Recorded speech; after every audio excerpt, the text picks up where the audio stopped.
नमस्कार, मैं हूं निधि कुलपति। जिसकी जिंदगी गरीबी और गरीबी से भी ज्यादा भेदभाव और छुआछूत के दलदल में धंसी रही, उस शख्स ने अपने कौशल और ज्ञान से भारत का नया भविष्य लिख दिया। जी हां, हम बात कर रहे हैं बाबा साहब भीमराव अंबेडकर की, जिनकी पुण्यतिथि 6 दिसंबर को पड़ती है।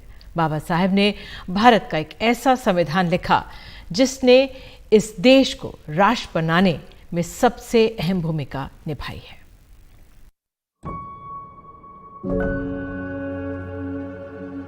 अगर डॉक्टर अंबेडकर नहीं होते तो क्या दुनिया के सबसे बड़े लोकतंत्र को इतना खूबसूरत संविधान मिल सकता था?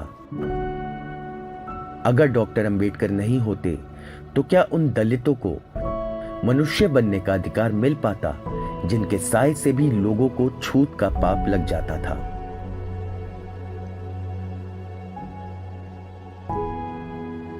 अगर डॉक्टर अंबेडकर नहीं होते तो क्या देश का एक बड़ा तबका उपेक्षा वंचना से निकलकर अपने मानव अधिकारों के लिए लड़ पाता? डॉक्टर अंबेडकर का होना भारत के बेहतर भविष्य की गारंटी थी, लेकिन फिर 1956 में 6 दिसंबर की वो तारीख आई जिसमें हिंदुस्तान का शोक समाया हुआ था। उसी दिन बाबा साहेब अंबेडकर ने इस दुनिया को अलविदा कह दिया। लेकिन 6 दशक से ज्यादा वक्त बीत जाने के बाद भी उनकी यादें और प्रासंगिकता जस की तस कायम है, बल्कि कहिए कि और बढ़ गई है। मैं समझता हूं कि ये जो सिद्धांत डॉक्टर बाबा साहेब अम्बेडकर के जीवन के हैं, वो हर एक नवयुवक को, हर एक बच्चे को, हर एक बुजुर्ग को, हम सबको अपने जीवन में निजी रूप से अपनाना चाहिए। और हर रोज़ हमारी दिनचर्या जो होती है उसमें कई तरह से इन सिद्धांतों को हम अपना सकते हैं, इनका पालन कर सकते हैं। यही नहीं कि केवल वकील या न्यायपालिका है इसका पालन कर सकते हैं, हर एक को करना चाहिए।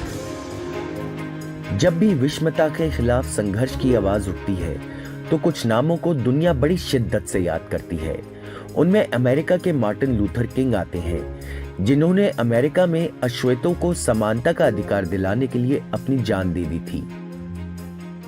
उनमें अमेरिका के पूर्व राष्ट्रपति अब्राहम लिंकन आते हैं, जिन्होंने इंसान को गुलाम समझने वाली सोच को कानून से खत्म किया। इसके लिए उन्हें गोलियां खानी पड़ी। उनमें दक्षिण अफ्रीका के पूर्व राष्ट्रपति नेल्सन मंडेला भी आते हैं, जो अंग्रेजों की गोरी हुकूमत के खिलाफ गांधीवादी तरीके से लड़कर अश्वेतों के लिए आजादी की सुनहरी सुबह लेकर आए। इसलिए प्रधानमंत्री नरेंद्र मोदी जब बाबा साहेब अंबेडकर को याद करते हैं तो उनके जहन में मार्टिन लूथर किंग भी कौन जाते हैं और नेल्सन मंडेला भी। उनको भारत की सीमाओं में बांधना ठीक नहीं है, उनको विश्व मानव के रूप में हमने देखना चाहिए।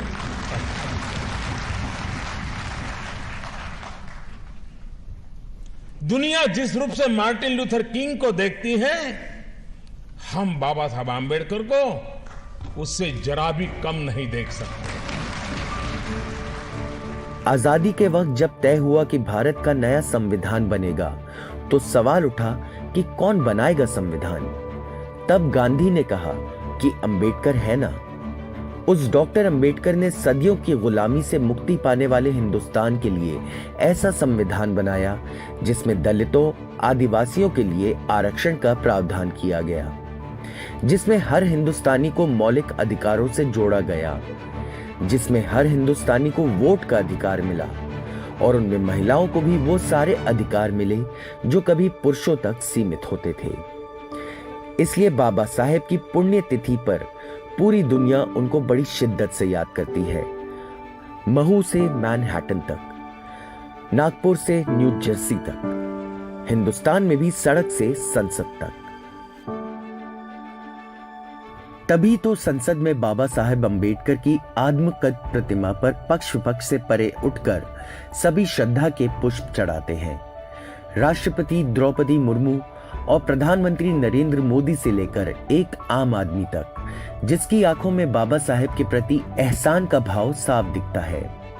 उनकी उपलब्धियों में छुपे हिंदुस्तान के भविष्य की तरफ आज पूरा देश देख रहा है। Bureau report, NDTV India. Baba Saheb Ambedkar का जन्म महाराष्ट्र में एक दलित परिवार में हुआ था। पीने के पानी से लेकर जिंदगी की और ज़रूरतों तक पग पग पर अपमान की भट्टी में उनको चलना पड़ा। लेकिन इन मुश्किलों के बीच भी दलितों के हक और हितों के लिए वो लगातार लड़ते रहे। उनकी कोशिशों से ही समाज के एक बड़े तबके को मर्यादा की जिंदगी मिल पाई। 75 साल पहले भारत के साथ ही आजाद हुए कई देशों से लोकतंत्र का चिराग बुझ गया, लेकिन हिंदुस्तान में ये दीपक जल रहा है तो इस दिए में तेल का काम करता है भारत का संविधान। उस संविधान को बनाने वाले बाबा साहेब आम्बेडकर का रास्ता आसान नहीं था। 1946 में जब ये तय हो गया कि आजादी मिलने वाली है तो सवाल उठा संविधान का। उसे बनाने की जिम्मेदारी डॉक्टर आम्बेडकर पर आई। अब ऐसा कोई आदमी आप ढूंढेंगे दुनिया में कि जिसने 1913 से लेके 1923 तक समझ लीजिए 5-6 साल में 4-5 डिग्री हासिल की, एमए, पीएचडी, डीएससी, एमएससी और बैरिस्टर ऑफ लॉ। ये तो वो कहते हैं, कुछ लोगों ने लिखा हुआ है, जय कृष्णमूर्ति और लोगों ने, कि ये तो मिरेकल है, ये प्रोजुडी थे डॉक्टर अम्बेडकर। तो मई 1947 की बात है। संविधान सभा के सामने ड्राफ्टिंग कमेटी ने अपना मसौदा रखा। Ambedkar's preamble the secret history of the constitution of India नाम की किताब में आकाश सिंह राठौड़ ने लिखा है, संविधान सभा का मसौदा तैयार करने के लिए 7 सदस्यों की ड्राफ्टिंग कमेटी बनाई गई थी। इस ड्राफ्टिंग कमेटी के अध्यक्ष डॉक्टर आम्बेडकर थे। वहीं कमेटी के सदस्य कन्हैयालाल मुंशी, मोहम्मद सादुल्ला, अल्लादी कृष्णस्वामी अय्यर, गोपाल स्वामी अयंगर, एन माधवराव और टी कृष्णामचारी थे। लेकिन इनमें से एक सदस्य बीमार हो गए। 2 दिल्ली के बाहर थे, एक विदेश में थे, एक ने बीच में ही इस्तीफा दे दिया और एक सदस्य आए ही नहीं। इसके बाद डायबिटीज और ब्लड प्रेशर से पीड़ित होने के बावजूद आम्बेडकर ने संविधान तैयार करने में कोई कसर नहीं छोड़ी। इतना ही नहीं, आम्बेडकर ने करीब 100 दिनों तक संविधान सभा में खड़े होकर सदस्यों को संविधान के पूरे ड्राफ्ट को धैर्यपूर्वक समझाया और हर एक सुझाव पर चर्चा की। इस तरह डॉक्टर आम्बेडकर ने भारत को एक ऐसा संविधान दिया जिसमें भेदभाव के लिए रत्ती भर भी जगह नहीं थी। एक दलित मां का बेटा जन्म से जीवन तक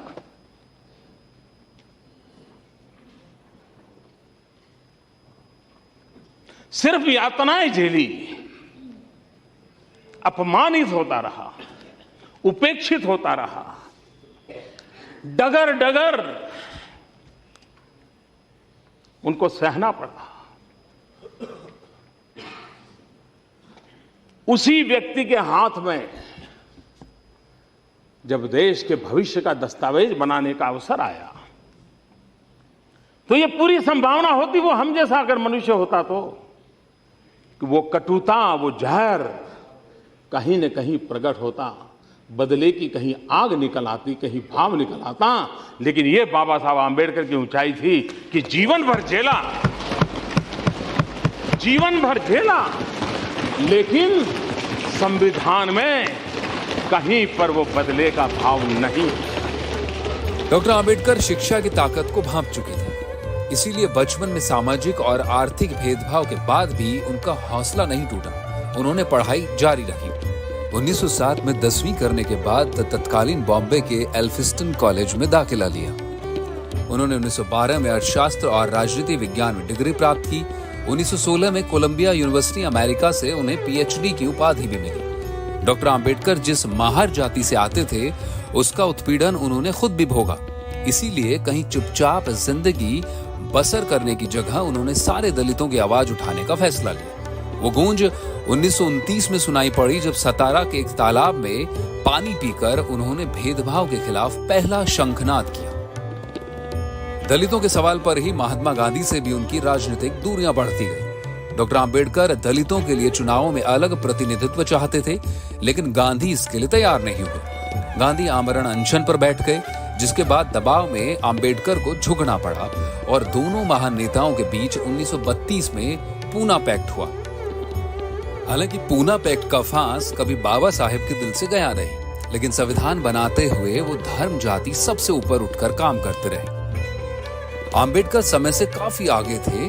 विरोध और मतभेदों के बावजूद उनकी क्षमता को गांधी से बेहतर कोई नहीं जानता था।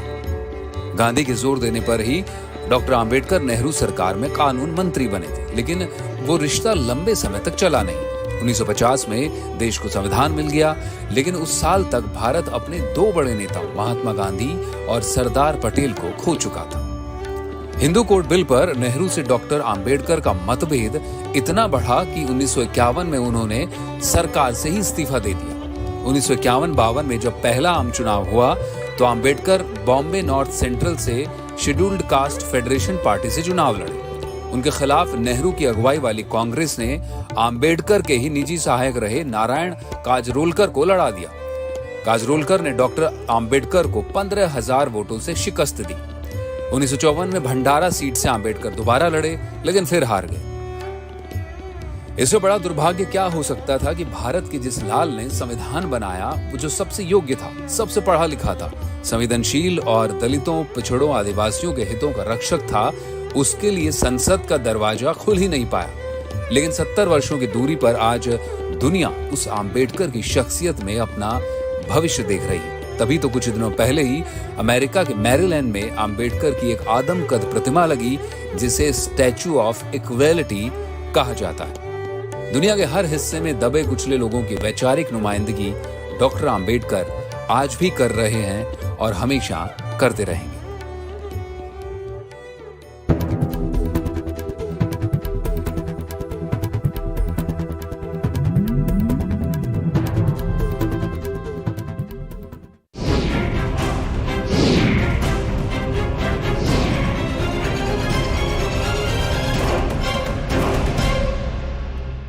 अंबेडकर ने कहा था कि संविधान जैसा भी हो वह अच्छा या बुरा इस बात से तय होगा कि उसे कौन लोग अमल में ला रहे हैं।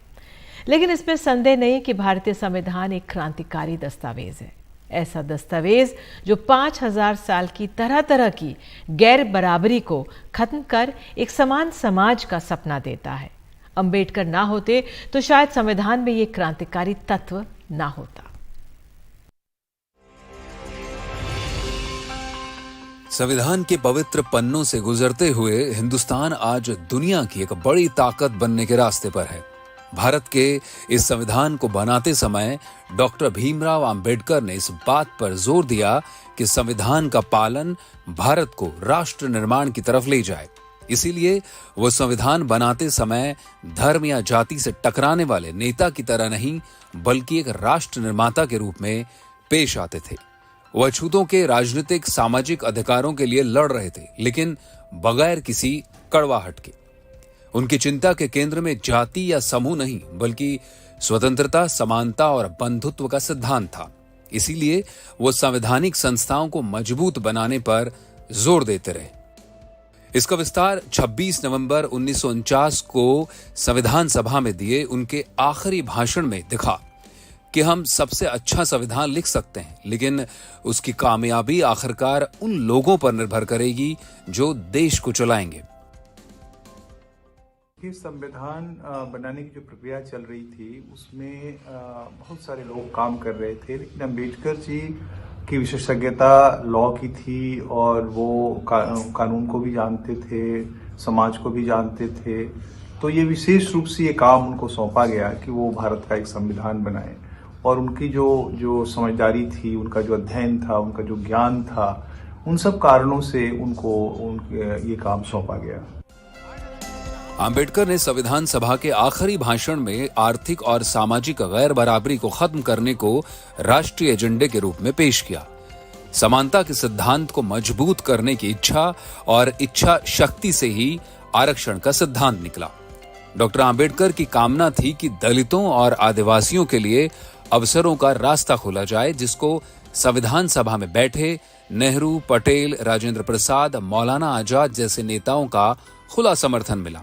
इसीलिए तब अनुसूचित जाति को 15 और अनुसूचित जनजाति को 7.5% आरक्षण का प्रावधान किया गया।